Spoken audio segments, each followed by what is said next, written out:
Hello everyone, my name is Suren Kumar. Welcome to the e-learning class. इस video में हम discuss करने वाले हैं रीजनिंग का चैप्टर नंबर 1 जो है आपका इंग्लिश अल्फ़ाबेट टेस्ट। हिंदी में आप इसे अंग्रेजी वर्णमाला परीक्षण के नाम से भी जानते हैं।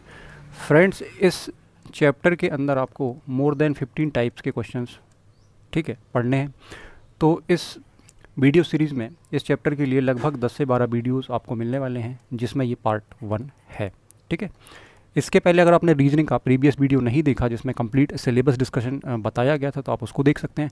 देन उसके बाद नेक्स्ट वीडियो में अल्फ़ाबेट को कैसे याद करना है या उनके प्लेस वैल्यू को कैसे याद करना है तो आप उसको भी देख सकते हैं। अगर आपने ये वाला वीडियो नहीं देखा है, अल्फ़ाबेट के प्लेस वैल्यू या आंकिक मान को कैसे याद करें या अपोजिट लेटर कैसे याद करें, ठीक है, तो आपको इस चैप्टर में प्रॉब्लम होगी। तो सबसे पहले आप इस वीडियो को ज़रूर देखें, देन उसके बाद आप नेक्स्ट वीडियो मतलब ये वाला वीडियो आप देखें। ठीक है, इंग्लिश अल्फ़ाबेट टेस्ट वर्णमाला परीक्षण। सबसे पहला क्वेश्चन हमारे दिमाग में आता है कि आखिर वर्णमाला परीक्षण है क्या, ठीक है, या इसमें हमें क्या किस तरह के क्वेश्चंस मिलने वाले हैं या क्या हमें बताना है। ठीक है, तो धीरे धीरे वन बाय वन है ना आपके जो डाउट्स हैं वो क्लियर होते चले जाएंगे। बस वीडियो को आप कंप्लीट देखें जिससे आपको सारी चीज़ें क्लियर हो पा रही हों। सबसे पहले हम बात करते हैं फ्रेंड्स, यहाँ लिखा है there are total 5 vowels and 21 consonants letter in the English alphabet. मतलब ये है कि अंग्रेजी वर्णमाला में कुल 5 आपके पास स्वर होंगे तथा 21, ठीक है, मतलब 21 या 21 आपके पास क्या होंगे, व्यंजन होंगे, जिसको हम क्या बोलते हैं, कॉन्सोनेंट बोलते हैं। अगर हम बात करें कि स्वर जो 5 हैं वो क्या हैं, तो ए है, ई है, आई है, ओ है और यू है। ठीक है, इनकी पोजीशन अगर हम देख लें तो ए आपका 1 नंबर पे आता है, ई आपका 5 नंबर पे आता है, आई आपका 9th पोजीशन पर आता है, देन ओ आपका 15th पोजीशन पर आता है और यू आपका 21 पोजीशन पर आता है। ठीक, तो इनकी पोजीशन भी हमें याद रखनी है, इसके ऊपर आपके क्वेश्चंस बनने वाले हैं। देन आगे अगर हम बात करते हैं तो लिखा हुआ है कि वर्णमाला परीक्षण के अंतर्गत अंग्रेजी वर्णमाला में स्थित अक्षरों के स्थानीय मान, इसी को हम प्लेस वैल्यू बोलते हैं। तो स्थानीय मान के आधार पर अक्षरों की स्थिति की समीक्षा की जाती है। इसका मतलब सीधा सीधा ये है कि जितने भी तरह के क्वेश्चन वर्णमाला परीक्षण के अंदर बनने वाले हैं वो सारे क्वेश्चन किस पर बेस्ड होंगे, तो अक्षरों के स्थानीय मान पर बेस्ड होंगे या जो लेटर्स हैं उनके प्लेस वैल्यू पर बेस्ड होंगे क्वेश्चंस। ठीक है, उन्हीं के आधार पर हमें बताना पड़ेगा कि भाई लेफ्ट साइड से कोई अक्षर की पोजीशन क्या है, राइट साइड से पोजीशन क्या है, लेफ्ट राइट दोनों को एक साथ मिलाकर अगर हमसे पूछ लिया जाए, बीच का अक्षर पूछ लिया जाए तो सीरीज़ में हमसे पूछ लिया जाए, राइट से पूछे, लेफ्ट से पूछे, तो अलग अलग तरह से जो भी क्वेश्चन आपके बनने वाले हैं वो बेसिकली किस पर बेस्ड हैं, आपके लेटर्स पर बेस्ड हैं कि लेटर्स का प्लेस वैल्यू आपको बहुत अच्छे से आना चाहिए। ठीक है, तभी आप क्वेश्चन को क्रैक कर सकते हो और ईजिली सॉल्व कर सकते हो। देन आगे हम बात करते हैं तो हमें कुछ यहाँ पर फैक्ट्स, इंपॉर्टेंट जो फैक्ट्स हैं या कुछ रूल्स हैं तो उनको हमें यहाँ पर ध्यान रखना है चैप्टर को डिस्कस करने के पहले।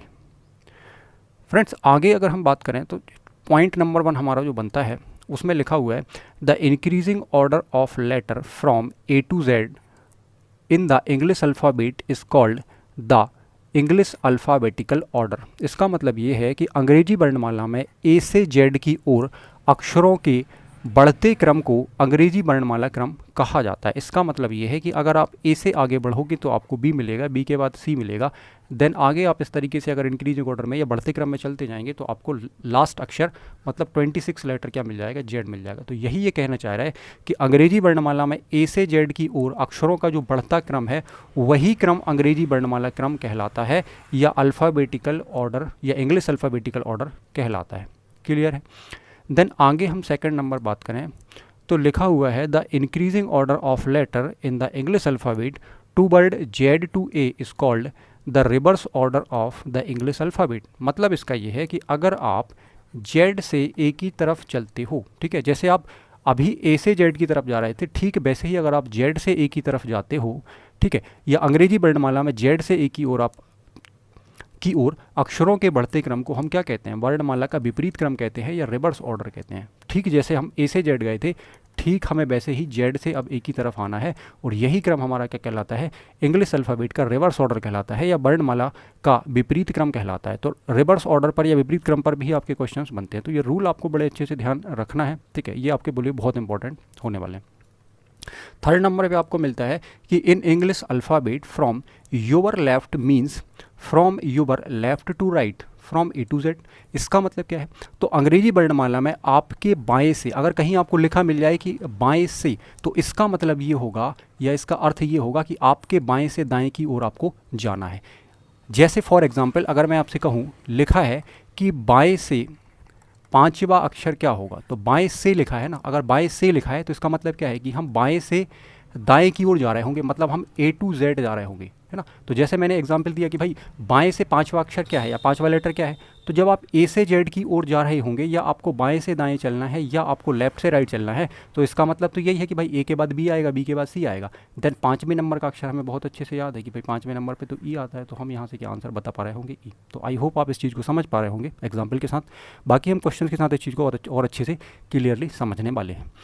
देन फोर्थ नंबर पर आपको मिलने वाला है कि in English alphabet from your right means from your right to left, from Z to A. इसका मतलब ये है, ठीक जैसे यहाँ लिखा था बाएं से, वैसे यहाँ लिखा होगा दाएं से। दाएं से का मतलब ये हो रहा है कि अब आपको कहाँ से स्टार्ट करना है चलना, तो आपको राइट साइड से चलना स्टार्ट करना है भाई। दाएं से लिखा है, दाएं से का मतलब क्या होगा, दाएं से का मतलब होगा कि दाएं से बाएं, मतलब राइट से अब आपको लेफ्ट की ओर चलना है। जैसे मैं आपसे कह रहा हूँ कि बताओ राइट से पांचवा लेटर कौन सा है, तो अब आप राइट जो है, तो राइट में पहला अक्षर आपका ए क्या हो जाएगा, जेड जो है उसकी पोजीशन एक हो जाएगी। जेड के पहले आपके पास बाय आएगा, ठीक है, देन एक्स आएगा, फिर डब्ल्यू आएगा, फिर भी आएगा, ये आपका पांचवा अक्षर हो जाएगा। तो आप इस तरीके से चलेंगे, आप इस बात को समझ पा रहे होंगे। तो हमें इस केस में क्या करना है, जेड से ए की ओर चलना है। दोस्तों यहाँ एक बहुत इंपॉर्टेंट चीज़ क्या है कि अगर आप वर्बल रीजनिंग की बात करते हैं तो एक एक वर्ड का वहाँ पर मीनिंग निकलता है ना, और अगर हमें वो नहीं पता है, ठीक है, या हमें उसमें कन्फ्यूजन है, तो हम क्वेश्चन को गलत कर सकते हैं। जैसे बाएं से का मतलब क्या, अगर क्वेश्चन में कभी बाएं से आपको लिखा मिल जाए, तो उसका मतलब होगा कि बाएं से आपको दाएं चलना है, और अगर दाएं से लिखा है तो इसका मतलब होगा कि आपको दाएं से आप बाएं की ओर चलना है। तो ये हमें थोड़ा सा ध्यान रखना पड़ेगा।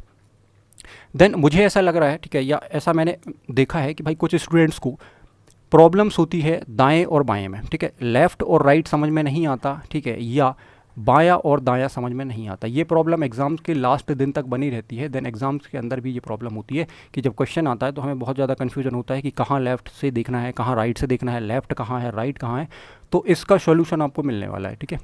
इसके लिए हम रीजनिंग में दो नए कैरेक्टर को यहाँ पर लेकर आ रहे हैं, ठीक है, जो आपको, ठीक है, ये प्रॉब्लम आपकी सॉल्व करने वाले हैं, ठीक है। तो कैसे याद रखा जाए आसानी से कि बाएं और दाएं को हम क्या कहेंगे और कैसे हम इनको रिलेट करेंगे, तो आपको सिंपली याद रखना है, जब हम लेफ़्ट की बात कर रहे होंगे, ठीक है, तो आपको इस ओर से चलना है, ठीक है, या इस ओर को देखना है, ठीक है। ये ओर जो है आपका ये लेफ़्ट साइड है, ठीक है। देन ये ओर जो आपका है, या इस साइड हम अगर बात करते हैं तो ये आपका राइट साइड है। कैसे याद आपको रखना है, आप ध्यान दें। तो आपको पता है काम वाली बाई जो है वो काम छोड़ के चली जाती है अक्सर, ठीक है ना, छोटी छोटी बात पर काम वाली बाई काम छोड़ के चली जाती है ना। Work made left a work, ठीक है, आपका काम बन गया है ना, बस इतना ही आपको देखना है, आपका काम बन गया। अब आप इस चीज़ को नहीं भूलने वाले हैं।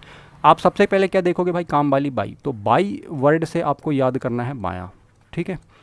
देन बाई काम छोड़कर क्या करती है, चली जाती है, तो काम से लेफ़्ट हो जाती है, लेफ़्ट कर जाती है ना, तो लेफ़्ट बन गया आपका, है ना। तो ये दो चीज़ें दोनों आप लिंक कर लें कि भाई बायां जब भी आएगा तो हम लेफ़्ट साइड की बात कर रहे होंगे, या हम इस ओर देख रहे होंगे, या हम इस ओर से चलना स्टार्ट करेंगे, या हमें इस ओर आना पड़ेगा जब भी बाएं की बात करेंगे या लेफ़्ट की बात करेंगे। देन सेम आप क्या करोगे, राइट के लिए करोगे। तो राइट के लिए हमने लॉजिक क्या बनाया यहाँ पर कि दादाजी की जो बातें हैं वो हमेशा क्या होती हैं, राइट होती हैं या सही होती हैं। तो यहाँ राइट मिल गया, आप दादा से क्या बन जाएगा, आपका दाया बन जाएगा, ठीक है। तो ये दाया बन गया, इसके साथ आपने यहाँ पर क्या कर दिया, राइट को कनेक्ट कर दिया। तो आई होप आप इस बात को समझ पा रहे होंगे। और पूरे रीजनिंग के जो आपके 30 से 40 चैप्टर हैं, इसके अंदर लेफ़्ट राइट का बड़ा कन्फ्यूज़न होता है कि लेफ़्ट क्या है, राइट क्या है, कहाँ से देखना है, कहाँ से नहीं देखना है। हर चैप्टर में यूज़ तो कहीं ना कहीं होने वाला है, ठीक है। तो इसको आप समझ पा रहे होंगे और लंबे टाइम तक आप इसको याद रख पाएंगे, और आई होप आपका कन्फ्यूज़न यहाँ से ख़त्म हो रहा होगा कि लेफ़्ट क्या होता है, राइट क्या होता है, कहाँ से देखना है, कहाँ जाना है, तो क्लियर हो रहा होगा। जब भी हम लेफ़्ट की बात करेंगे तो हम इसको याद रखेंगे, इस डायग्राम को, ठीक है। और जब भी हम राइट की बात करेंगे तो हम इस डायग्राम को याद रखेंगे। चाहे आप इंग्लिश में बात करो, दोनों ही फॉर्म में आपको याद करना है। लेफ़्ट भी आपको पता होना चाहिए, राइट भी पता होना चाहिए, देन बाया दाया भी आपको पता होना चाहिए। क्वेश्चन आपको दोनों फॉर्मेट में यहाँ भी मिलेगा, एग्जाम में भी मिलेगा, बट हम दोनों चीज़ें याद करके चलेंगे तो हमें कभी कन्फ्यूज़न नहीं होगा और हम दोनों फॉर्म में चीज़ों को करने के लिए तैयार होंगे। नेक्स्ट रूल आपके पास रूल नंबर 5 है। इसमें आप देखेंगे तो अंग्रेजी वर्णमाला में बाएं ओर अगर लिखा है, बाएं ओर, ठीक है, मतलब लेफ़्ट साइड, ठीक है, क्लियर। बाएं ओर अगर लिखा है तो बाएं ओर का मतलब क्या होता है, अगर बाएं ओर लिखा है इसका मतलब भाई हमने अभी थोड़ी देर पहले देखा था कि बाएं का मतलब क्या है, लेफ्ट। तो बाएं ओर मतलब हमें बाएं तरफ जाना है, ठीक है, बाएं तरफ चलकर जाना है। तो कहाँ से जाएंगे, तो राइट से ही जाएंगे। तो इसका मतलब क्या होगा, तो मैंने बताया था कि एक शब्द का मतलब यहाँ पर निकलता है ना, वर्डिंग का सारा खेल यहाँ पर रहेगा, लैंग्वेज का खेल सारा होगा। तो ओर का मतलब क्या होगा, या बाएं ओर का मतलब क्या होगा कि आपको बाएं तरफ जाना है। कहाँ से जाना है, तो दाएं से बाएं की ओर जाना है। इसका मतलब क्या है कि अगर आपको कभी लिखा मिल जाए कि बाएं ओर, या आपको बोल दे कि अंग्रेजी वर्णमाला में बाएं ओर का अक्षर बताओ, तब आप क्या करोगे, आप जेड से ए की तरफ चलना चालू कर दोगे, ठीक है, या जेड से ए की तरफ आप देखना स्टार्ट कर दोगे। मतलब आपको बाएं ओर का अक्षर बताना है, ठीक है। अब जैसे फॉर एग्जाम्पल मैंने आपसे कहा भाई एक अक्षर डी लिखा है, अब आपसे कह रहे हैं कि डी के बाएं ओर का अक्षर बताएं। तो डी के बाएं ओर का मतलब क्या है कि हम इस तरफ जा रहे होंगे ना भाई, लेफ्ट तरफ हम जा रहे होंगे, तो लेफ्ट तरफ क्या आएगा, आपके पास सी आएगा। तो ये आपका आंसर बन जाएगा, ठीक। देन ऐसे ही आप रूल नंबर 6 में देखेंगे, तो रूल नंबर 6 में लिखा है दाएं ओर, है ना, इसी का अपोजिट। दाएं ओर का मतलब क्या होगा, हम बाएं से दाएं की ओर चलेंगे। जैसे मैंने आपसे कहा कि मेरे पास एक अक्षर डी है, डी के दाएं ओर बताओ क्या है, या डी के ठीक दाएं ओर बताओ क्या है। तो डी के ठीक दाएं मतलब डी के जस्ट दाएं ओर क्या है, तो डी के आगे आपको क्या मिलने वाला है, आपको ई मिलने वाला है। मतलब हम कहाँ चल रहे हैं, हम राइट की ओर चल रहे हैं। तो आपको ये बहुत अच्छे से ध्यान रखना है कि अगर कोई वर्ड आपको मिल जाए दाएं ओर, तो इसका मीनिंग ये होगा कि आपको बाएं से दाएं की ओर चलना है, मतलब ए से जेड की तरफ चलना है। और अगर आपको लिखा मिल जाए कि बाएं ओर जाना है या बाएं ओर हमें जाना है, ठीक है, तो हम दाएं से बाएं की ओर चलेंगे, मतलब हम जेड से ए की तरफ चलेंगे।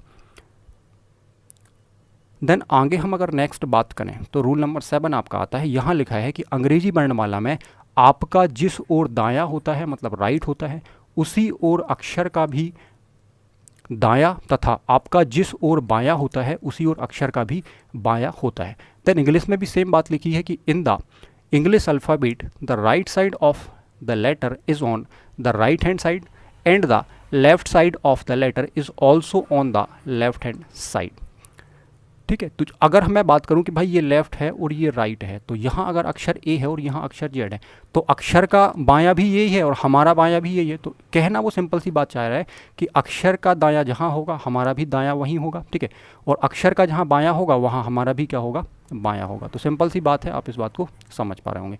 नेक्स्ट पॉइंट नंबर 8 है, छोटी छोटी चीज़ें हैं बट ये क्वेश्चन आपको करेक्ट करा के देंगे, है ना। सारे क्वेश्चन आपके करेक्ट हो रहे होंगे अगर आप इन चीज़ों को बहुत बारीकी से अच्छे से समझ लेते हैं तो, ठीक है। In the English alphabet, the letter from A to M is called a first half cycle and letter from A to Z is called a second half cycle। जैसा कि मैंने कल आपको बताया था कि A से लेकर M तक जो 13 अक्षर है वो पहले हाफ साइकिल के अंदर आते हैं। देन N से लेकर Z तक जो आपके 13 बाकी के अक्षर हैं वो सेकंड हाफ साइकिल के अंदर आते हैं। इसके ऊपर भी आपके क्वेश्चंस बनते हैं जिसको हम प्रथम अर्धांश या हिंदी में द्वितीय अर्धांश के नाम से जानते हैं। यहाँ पर क्लियर आपको समझ में आ रहा होगा कि अगर हम अक्षर नंबर पहले देखें तो अक्षर नंबर आपका 1 जो है, ठीक है, वो ए है, ठीक है। देन अक्षर नंबर आपका एम जो है या लेटर आपका एम जो है वो 13 नंबर पे आपका आ रहा है, एन आपका 14 नंबर पे आ रहा है और जेड आपका 15 नंबर पे आ रहा है। तो इस बात को हम क्या कह सकते हैं, फर्स्ट हाफ साइकिल हम कह सकते हैं, ठीक है। देन इसको हम कह सकते हैं सेकेंड हाफ साइकिल, मतलब पहला अर्धांश और दूसरा अर्धांश। तो ये फर्स्ट हाफ हो जाएगा, ठीक है, और एन टू जेड आपका क्या हो जाएगा, सेकेंड हाफ हो जाएगा।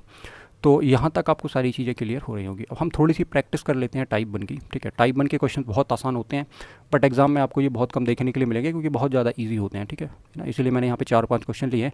तो यहाँ पर थोड़ी सी प्रैक्टिस आप करते हैं कि जो चीज़ें हमने अभी पढ़ी हैं, ठीक है, उनका यूज़ किस तरीके से करना है। फ्रेंड्स, यहाँ पर पहला क्वेश्चन आपके पास है टाइप 1 का। टाइप 1 क्या है हमारा, तो हमें लेफ्ट साइड से अक्षर की पोजीशन बताना है, ठीक है। मतलब हमें क्या करना पड़ेगा कि लेफ्ट साइड से अक्षर की पोजीशन बताना है कि कौन सा अक्षर किस नंबर पर आता है। और हमें बड़े अच्छे से याद है भाई, हमने ए से जेड तक के सारे लेटर की पोजीशन पहले से याद करके रख ली है और जिसको हम फास्ट अगर रिकॉल करेंगे, जितना जल्दी हम उसको बता पाएंगे उतना जल्दी हमारा आंसर भी आ रहा होगा। यहाँ पर हमें कोई कैलकुलेशन नहीं करना है।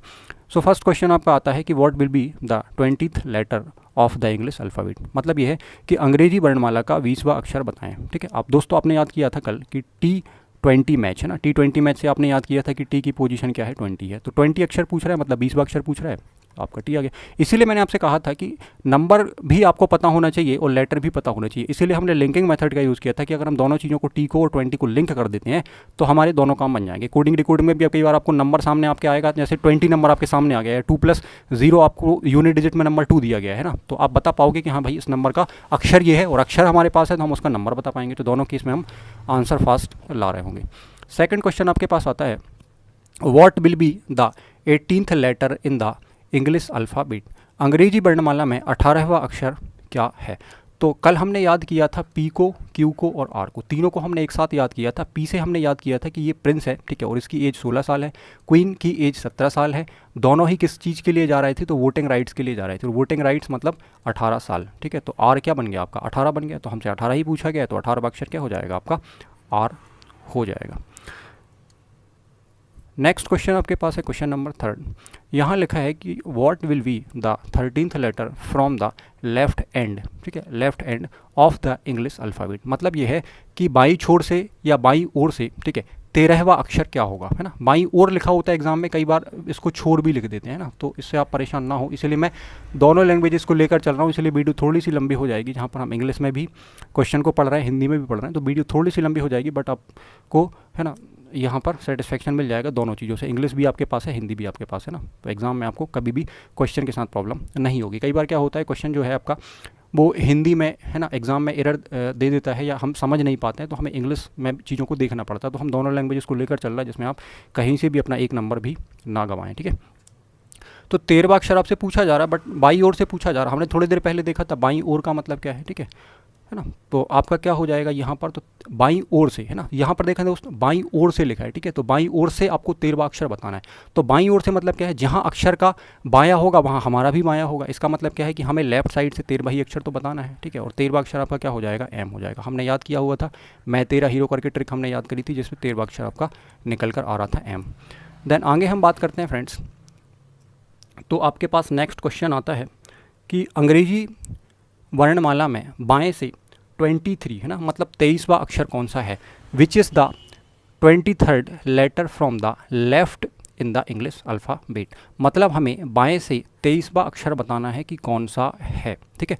तो बाएं से जब आपको 23वां अक्षर बताना है, तो आप क्या करेंगे, लेफ्ट से 23 लेटर निकालेंगे। और हमने कल वीडियो में देखा था, या नेक्स्ट इसके जो पहले वाला वीडियो है उसमें हमने देखा था कि W को अगर हम रोटेट कर देते हैं तो ये कैसा दिखता है, 3 जैसा दिखता है, ठीक है। और V आपका जो है उसको अगर आप W को अगर आप 2 बार कट कर देते हो तो आपको 2 V जैसे शेप दिखते हैं। तो आप यहाँ पर क्या लगा देते हैं, 2 लगा देते हैं। तो आपने याद किया था कि 23 नंबर पर हमारा क्या आता है, W आता है। तो आंसर हमारा क्या बन जाएगा फ्रेंड्स, W अर्थात 23। तो चीज़ें आपको क्लियर हो रही होंगी, सारी चीज़ें आपको समझ में आ रही होंगी, ठीक है। नेक्स्ट क्वेश्चन हमारे पास है, which is the 10th letter from your left. मतलब आपके बाएं ओर से, है ना, तो आपके बाएं ओर से, ठीक है, 10वां अक्षर कौन सा है। तो आपने याद किया था जे को, आपने इस तरीके से याद किया था, जे फॉर जियो, ठीक है। तो यहाँ से आपने जे को निकाला था, तो पीछे आपका रिमेनिंग क्या बचा था, 10। तो हमने याद किया था कि भाई 10th जो प्लेस पर है वो जे आता है, या जे का जो प्लेस वैल्यू है वो क्या बन जाता है, 10 बन जाता है। तो हम बड़े आसानी से 1 सेकंड में ही आंसर दे सकते हैं कि हमारा आंसर क्या होगा, जे होगा। एग्जाम में कई बार छोटे एग्जाम्स में आपको ये क्वेश्चन, क्लर्क के एग्जाम में आपको कई बार देखने मिल जाते हैं, एक क्वेश्चन आ सकता है, ठीक है। बट इसको हम इसलिए पढ़ रहे हैं कि अगर हमें टाइप 1 क्लियर होगा तो टाइप 2 समझने में हेल्प मिल रही होगी, और टाइप 3 भी हमसे बन रहा होगा। तो इसीलिए उद्देश्य ये है कि हम इस क्वेश्चन को करने के पीछे उद्देश्य क्या है कि हमें चीज़ें सिक्वेंस के साथ समझ में आ जाएँ, ठीक है। टाइप नंबर 6 आपका है, which is the 19th letter from the left. आपके बाईं ओर से, ठीक है। अब देखो यहाँ पर से लिखा है, मतलब आपके बाईं ओर से 19वां अक्षर बताना है। तो आपकी बाईं ओर मतलब अक्षर का भी बाईं ओर, मतलब हमें लेफ्ट से ही तो 19वां अक्षर बताना है। और हमने कल ही याद किया था कि जो साइन है उसमें हमें बीच में कैसा दिख रहा था, 19 के जैसा हमें दिख रहा था। तो एस आपका क्या हो जाएगा, 19वां अक्षर हो जाएगा। तो आई होप इस चीज़ को आप समझ पा रहे होंगे, और टाइप 1 आपको बहुत अच्छे से क्लियर हो रहा होगा। सारे रूल्स अगर आप 1-2 बार रिवीजन कर लेते हैं, उनको समझ लेते हैं, ठीक है, और टाइप 1 के क्वेश्चन आप करते हैं, तो बहुत आसानी से ईजिली आपसे बन जाते हैं। बहुत ईजी यहाँ पर चीज़ें होने वाली हैं, आपको सॉल्व नहीं करना है, आप डायरेक्ट 1 सेकंड में आंसर दे सकते हैं। टाइप 2 भी हम ऐसे ही पढ़ने वाले हैं, टाइप 3 भी आप ऐसे ही 1 सेकंड में आंसर निकाल के दे सकते हो। नेक्स्ट हम आगे बात करते हैं फ्रेंड्स, तो यहाँ पर आपका टाइप 2 आता है, जिसमें आपको अंग्रेजी वर्णमाला में दाईं ओर से अक्षर बताना है, या find letter from right hand side in the English alphabet. मतलब दाएं ओर से आपको अक्षर बताना है। अब एक यहाँ सबसे बड़ी प्रॉब्लम हमारे सामने आती है कि हमने तो लेफ्ट से अक्षर याद करे हैं कि भाई ए 1 नंबर पे आता है, बी 2 नंबर पे आता है, सी आपका 3 नंबर पे आता है, देन जेड आपका 26 नंबर पर आता है। बट हमसे राइट साइड से पूछना चाह रहे हैं कि आप राइट साइड से अक्षर बताओ। तो उस केस में हम ऐसा नहीं कर सकते हैं कि हम जेड को 1 नंबर पे रखें, ठीक है, बाय को हम 2 नंबर पे रखें, और हम अपोजिट सारे लेटर याद कर लें, तो नहीं कर सकते, ठीक है, क्योंकि इसमें कन्फ्यूज़न भी होगा, प्रॉब्लम भी होगा, और टाइम भी थोड़ा सा वेस्ट होगा। तो हम यहाँ पर जो लॉजिक यूज़ करने वाले हैं, जो कॉन्सेप्ट यूज़ करने वाले हैं, वो बहुत इंपॉर्टेंट है, तो इसको आप बहुत ध्यान से समझने वाले हैं, ठीक है। देखिए यहाँ पर आपके पास 5 लेटर्स हैं, बहुत ध्यान से इस चीज़ को समझें। लेटर 1, 2, 3, 4 और 5, और इनकी पोजीशन भी सही है कि भाई ए जो है वो 1 नंबर पे आता है, बी 2 नंबर पे आता है, सी आपका 3 नंबर पे आता है, डी आपका 4 नंबर पे आ रहा है और ई आपका 5 नंबर पे आ रहा है। तो जैसा कि मैंने कहा कि भाई यहाँ पर टोटल आपके पास लेटर कितने हैं, तो लेटर आपके पास टोटल 5 बन रहे हैं। ठीक, अब आपसे पूछा गया है कि बताओ भाई राइट साइड से 4th नंबर पे कौन सा लेटर आता है। अब आपसे राइट साइड से 4th लेटर पूछ रहा है, तो आप दो काम कर सकते हैं। एक तो काम तो आप क्या कर सकते हैं, आप राइट से गिनना चालू कर देंगे, आप सारी वर्णमाला को बनाएंगे और आप गिनेंगे कि भाई 1 है, ये 2 है, ये 3 है और ये 4 है, भाई हमारा आंसर क्या आ गया, बी आ गया। तो एक तरीका होगा। बट अगर ये तो 5 लेटर हमने काउंट कर लिए, बट अगर लेटर 26 हो, 28 हो, 30 हो या और ज़्यादा हो, है ना, या वर्णमाला को रिवर्स कर दे, है ना, या आधा रिवर्स कर दे, आधा आपका फॉरवर्ड कर दे, तब उस केस में बहुत कन्फ्यूजन या कॉम्प्लिकेटेड चीज़ें हो जाती हैं, चीज़ें जटिल हो जाती। तो उस केस में कॉन्सेप्ट आपको हेल्प कर रहा होता। तो कॉन्सेप्ट क्या है समझें। अगर आपसे कहा जाता है कि भाई राइट साइड से इस अक्षर की पोजीशन बताओ या इस अक्षर को बताओ, तो हम कुछ नहीं करेंगे, हम देखेंगे टोटल लेटर कितने हैं और अगर हम उसमें से लेफ्ट साइड से पोजीशन को माइनस कर दें तो हमारे पास क्या आएगा। तो अगर हमसे राइट साइड से पूछ रहा है और हम लेफ्ट वाले केस से माइनस कर दें, हमें पता है कि लेफ्ट से 4th पोजीशन पर आपका लेटर कौन सा है, डी है। ठीक है, तो हम क्या कर देते हैं, यहाँ से टोटल हमारे पास 5 है, 5 में से अगर हम 4th पोजीशन लेफ्ट वाली माइनस कर दें तो हमारे पास क्या निकल के आ जाता है, 1। अब हमें लेफ्ट से पता है कि 1 नंबर पे क्या आ रहा है, ए आ रहा है, बट ये आंसर हमारा गलत है। ठीक है, क्योंकि आंसर तो आपका ये होना था, बट हमारा आंसर ये आ रहा है। ऐसा क्यों हो रहा है, इस चीज़ को समझना।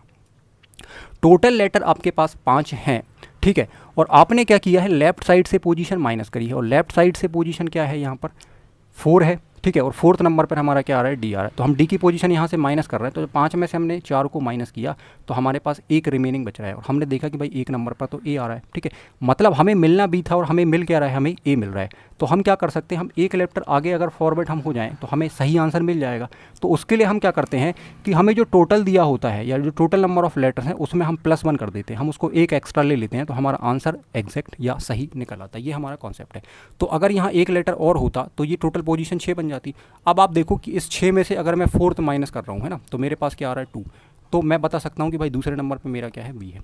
तो 1 सेकंड में आप आंसर बता सकते हैं कि आपका जो आंसर है वो आंसर क्या बनने वाला है, बी बनने वाला। तो जब भी किसी भी सीरीज़ में अल्फ़ाबेट के अलावा किसी भी सीरीज़ में अगर आपसे, ठीक है, राइट साइड से नंबर पूछा जाता है या आपसे कहा जाता है कि राइट साइड से बताओ इस नंबर की या इस अक्षर की पोजीशन क्या है, तो उस केस में आप लेफ्ट से ही माइनस करोगे या राइट वाले जो पोर्शन है उसको आप लेफ्ट में कन्वर्ट कर लोगे। तो लेफ्ट में कन्वर्ट करने का मेथड क्या है आपके पास कि जो टोटल नंबर्स हैं उन नंबर्स का आप 1 नंबर एक्स्ट्रा ले रहे होंगे और उसमें से आप लेफ्ट साइड की पोजीशन को माइनस कर दोगे, तो अक्षर आप लेफ्ट से ही बताओगे बट आपका आंसर राइट से निकल के आएगा।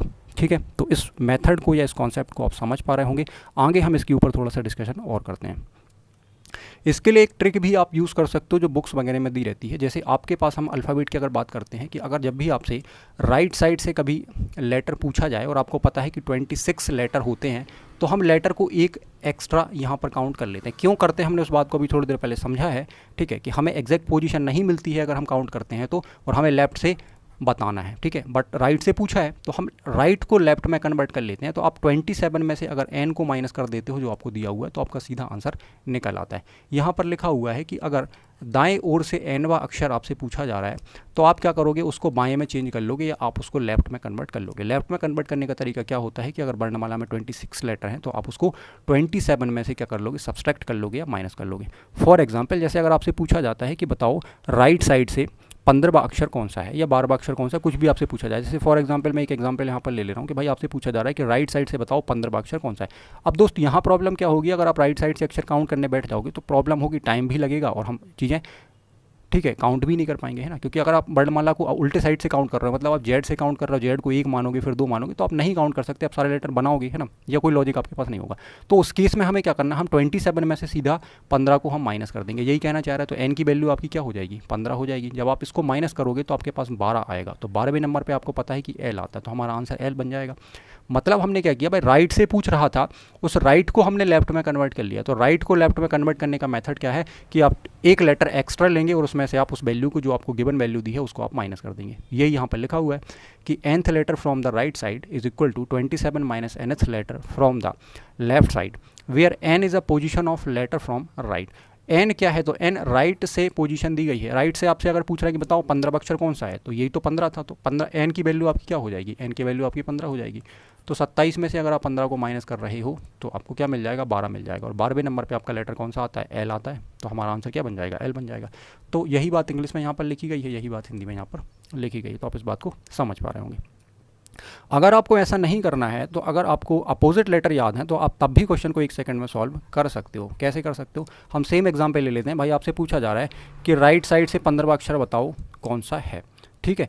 तो आपको पता है कि लेफ्ट से 15 हमने याद किया था ओ, अगर हम ओ का अपोजिट कर दें तो ओ का अपोजिट एल आता है और ये हमारा आंसर बन जाएगा। तो ये ट्रिक मैंने यहाँ पर लगाई हुई है कि गिवन लेटर जो आपको दिया गया है आप उसको रखो, ठीक है। तो गिवन लेटर हमें क्या दिया गया है? 15 दिया गया है, ठीक है। इस 15 का हम अपोजिट कर दें तो 15 नंबर पे क्या आता है भाई? 15 नंबर पे तो ओ आता है और ओ का अपोजिट क्या होता है? एल होता है, हमने कल ही याद किया था, ठीक है ना। तो ओ का अपोजिट एल होता है, तो एल ही तो आपका आंसर है। तो अगर आप उस लेटर को अपोजिट कर देते हो तब भी आपको आंसर मिल जाता। बात एक ही है ना, दोनों का सम 27 बनना चाहिए। तो आप उसको 27 से माइनस करो या आप उसका अपोजिट कर दो, तो आप राइट साइड से लेटर निकाल सकते हैं, ठीक है। थोड़ी सी हम इसकी यहाँ पे प्रैक्टिस करते हैं, कुछ क्वेश्चन हम करते हैं, जैसे चीज़ें और ज़्यादा क्लियर आपको होंगी। फर्स्ट प्रैक्टिस क्वेश्चन आपका यहाँ पे बनता है कि what will be the 8th letter from the right in the English alphabet. मतलब ये कह रहा है कि भाई राइट साइड से या दाएं ओर से, है ना, क्या बोल रहा है? दाएं ओर से 8वां अक्षर क्या होगा? भाई दाएं ओर से बोल रहा है मतलब हमें जेड से चलना स्टार्ट करना है और कहाँ तक जाना है? जहाँ तक हमसे पूछ रहा है। अब राइट साइड से तो पूछ रहा है, 8वां अक्षर पूछ रहा है, तो अब राइट से आप काउंट करोगे फ्रेंड्स तो आपको प्रॉब्लम होगी यहाँ से काउंट करने में, ठीक है। या तो हमें सारे लेटर्स बनाने पड़ेंगे या फिर हमें उल्टा चलना पड़ेगा, है ना, कि जेड को 1 माना है फिर हमने बाई को 2 माना, तो हम ऐसे करके निकाल सकते हैं। बट कहीं ना कहीं इसमें टाइम वेस्ट आपका होने वाला है। आप करोगे क्या? तो आपको सिंपली क्या करना है, हमसे राइट से पूछा है तो या तो आपके पास पहला मेथड ये है कि भाई हम 27 में से जो हमें दिया है हम उसको रख लें, क्योंकि हमने अभी फॉर्मूला क्या देखा था भाई? 27 माइनस एन देखा था, और एन क्या है? तो एन की वैल्यू आपको 8 यहाँ पर दी गई है।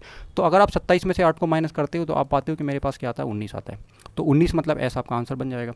बट दूसरा मेथड आपके पास क्या है? अगर आप इसको और सॉर्ट करना चाहते हो तो आप क्या करोगे? आप देखोगे 8वां अक्षर दिया हुआ है, आपको पता है कि लेफ्ट से अगर हम देखें तो 8वां अक्षर हमें क्या मिलने वाला है? एच मिलने वाला है, ठीक है। याद किया था हमने कि 8वां अक्षर क्या होगा? एच होगा, या एच की वैल्यू क्या होगी? 8 होगी। एच का अपोजिट आपने क्या याद किया था? तो आपने हाई स्कूल करके एक सेंटेंस याद किया था, हाई स्कूल, एच एस। तो एस, एच का अपोजिट आपको एस मिल रहा है और एस आपका आंसर है। तो जब भी राइट से आपसे अक्षर पूछा जाए, ठीक है, या दाएं साइड से अक्षर आपसे पूछा जाए तो उस केस में आप या तो उसका अपोजिट कर दें या आप 27 में से माइनस कर दें। दोनों ही केस में आप 1 सेकंड या 2 सेकंड में आंसर अपना लेकर आ सकते हैं। बशर्ते आपको क्या याद हो? प्लेस वैल्यू याद हो और अपोजिट लेटर में आपको कन्फ्यूजन बिल्कुल भी ना हो, तो आप आंसर्स को बहुत ईजिली निकाल सकते हो और हर तरह के क्वेश्चन आप कर सकते हो अगर आपको कॉन्सेप्ट क्लियर है तो। देन क्वेश्चन नंबर 2 आपका आता है कि what will be the 15th letter from the right in the English alphabet. अंग्रेजी वर्णमाला में दाईं ओर से 15वां अक्षर क्या होगा? अब फ्रेंड्स यहाँ फिर आप जेड से काउंट करके कहाँ तक जाओगे? 15वें लेटर तक जाओगे, पर कहाँ से करोगे? राइट से करोगे या दाएं साइड से करोगे? तो प्रॉब्लम होगा। तो हम इस राइट को लेफ्ट में कन्वर्ट करने के लिए क्या कर रहे होंगे? 27 में से इसको माइनस कर रहे होंगे। तो 27 में से अगर आप 15 माइनस करोगे तो आपके पास क्या आएगा? 12 आएगा या 12 निकल के आएगा, और 12 नंबर पे क्या होता है? एल होता है। तो हमारे इस क्वेश्चन का आंसर क्या बन जाएगा? एल बन जाएगा, ठीक है। दूसरा मेथड आपके पास क्या है? आप ऐसे भी कर सकते हो। आपको पता है भाई 15वां अक्षर हमसे पूछ रहा है, तो 15वां अक्षर हमें तो पता है कि ओ होता है और ओ का अपोजिट क्या होता है? एल। तो ये हमारा आंसर बन जाएगा। तो राइट साइड से अक्षर आप इजीली कैलकुलेट कर सकते हैं। देन आगे हमारे पास नेक्स्ट क्वेश्चन है, question number 3, which is the 11th letter from your right in the English right in the English alphabet. अंग्रेजी वर्णमाला में आपके दाएं से 11। अब थोड़ा ध्यान यहाँ पर देंगे, क्या लिखा है? आपके दाएं से। आपके दाएं से का मतलब क्या है भाई? जहाँ आपका दायां वहाँ अक्षर का भी दायां। अक्षर का दायां क्या है? जेड है, और आपका दायां क्या है? राइट है। तो कोई कन्फ्यूजन नहीं है, हमें पता है भाई अभी भी अक्षर कहाँ से बताना? राइट से ही बताना है। बट कौन सा बताना है? 11वां बताना है। अब आप क्या कर सकते हो? आपको पता है कि या तो आप क्या करोगे? 27 माइनस 11 करोगे तो आपके पास क्या मिलने वाला है? 16 मिलने वाला है, और 16 नंबर पे आपका क्या आता है? पी आता है। आपका आंसर बन जाएगा सेकंड ऑप्शन नंबर बी। या आप क्या कर सकते हो? आपको एक बात ये भी पता है कि भाई हमसे 11वां अक्षर पूछा जा रहा है, तो 11वें नंबर पर हमें पता है कि लेफ्ट से के आता है और के का अपोजिट पी होता है, तो पी हमारा आंसर हो जाएगा। तो इस केस में हम आंसर क्या लगाएंगे? Option number B. Question number 4 आता है, which is the second letter 22th letter from right in the English alphabet. मतलब यूवर राइट। तो आपके राइट साइड से पूछा जा रहा है या आपके दाएं साइड से पूछा जा रहा है कि बताओ 22वां अक्षर कौन सा है। अब इस केस में तो और मुश्किल हो जाएगा। अगर हम जेड को देखें, भाई जेड 26 नंबर पर आ रहा है, अब यहाँ से हम चल के कहाँ तक जाएंगे? 22 तक जाएंगे, तो ये तो बहुत दिक्कत वाली बात है। तो उस केस में भी हमें क्या करना है? वही काम करना है कि 27 में से 22 को माइनस कर देना है। तो हमें पता है कि 22 को माइनस करेंगे तो 5 आएगा, और 5 नंबर पर हमें पता है कि भाई ई आता है, तो हमारा आंसर इस केस में ई बन जाएगा। दूसरा तरीका आपके पास क्या था? दूसरा तरीका आपके पास ये था, आपको पता है भाई 22 नंबर पर वी आता है, है ना। हमने कल ही याद किया था कि 22 नंबर पर वी आता है, और वी का अपोजिट हमने याद किया था इवनिंग करके एक वर्ड याद किया था, तो इवनिंग में ई और वी दोनों कनेक्ट हो रहे थे, ठीक है। तो ई हमारा आंसर यहाँ से भी बन जाएगा। तो आपको क्लियर हो रहा होगा, ठीक है। इसकी प्रैक्टिस के लिए या प्रैक्टिस सीट के लिए उसमें हर तरह के क्वेश्चंस हैं, तो प्रैक्टिस सीट के लिए आप टेलीग्राम ज्वाइन करें, ठीक है। वहाँ से आपको प्रैक्टिस सीट मिल रही होगी जिसमें आप सारे क्वेश्चंस को प्रैक्टिस कर सकते हैं। नेक्स्ट वीडियो में हम अगले कॉन्सेप्ट के बारे में बात करेंगे, जो हमारा कॉन्सेप्ट नंबर 2 होगा, ठीक है। क्योंकि टाइप 1 और टाइप 2 के जो सवाल हैं बहुत ईजी हैं, ठीक है, इसीलिए मैंने 4-4, 5-5 क्वेश्चन ही कराए हैं, बट आप उनकी प्रैक्टिस कर सकते हैं, ठीक है। सीट डाउनलोड करें और आप उसकी प्रैक्टिस ईजिली कर सकते हो, ठीक है।